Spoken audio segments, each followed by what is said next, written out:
দীর্ঘ এক শ্বাসরুদ্ধকর উদ্ধার অভিযান, উদ্বেগ উৎকণ্ঠা যেন শেষ হচ্ছে না। অপেক্ষার প্রহর, আদরের সন্তানকে ফিরে পাওয়ার অপেক্ষায় বাবা মা ও পরিবারের সদস্যরা, শোকে স্তব্ধ পুরো এলাকা। বুধবার দুপুর ১টার দিকে রাজশাহীর তানোরের কোয়েলহাট এলাকায় বাড়ির পাশে খেলছিল শিশু সাজ্জাদ। এক পর্যায়ে পড়ে যায় গভীর নলকূপের পাইপের ভেতর।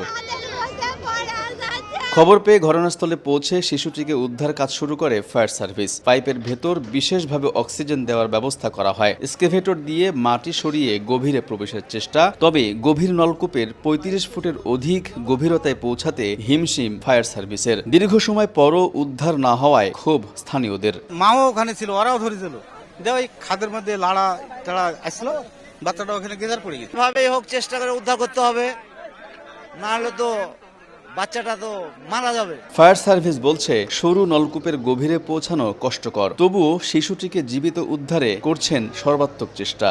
প্রায় ৪-৫ ঘন্টা কাজ করার পর এখন ২৫ ফিট পর্যন্ত খনন করেছে। আমি আশা করি আরো ১৫ ফিট অর্থাৎ প্রায় ৪০ ফিট গভীরে গেলে আমরা ভিকটিমের দেখা পাবো। শিশু সাজ্জাদ উদ্ধার হওয়া মাত্রই স্বাস্থ্য কমপ্লেক্সে নেওয়ার জন্য প্রস্তুত রয়েছে অ্যাম্বুলেন্স। মেডিকেল টিমও চলে এসেছে অ্যাম্বুলেন্স সহ, যেন বাচ্চাটাকে উদ্ধার করতে পারলে বের করলে সাথে সাথে যেন তার যে প্রাথমিক চিকিৎসা প্রয়োজন আমরা যেন সেটা সাথে সাথে দিতে পারি।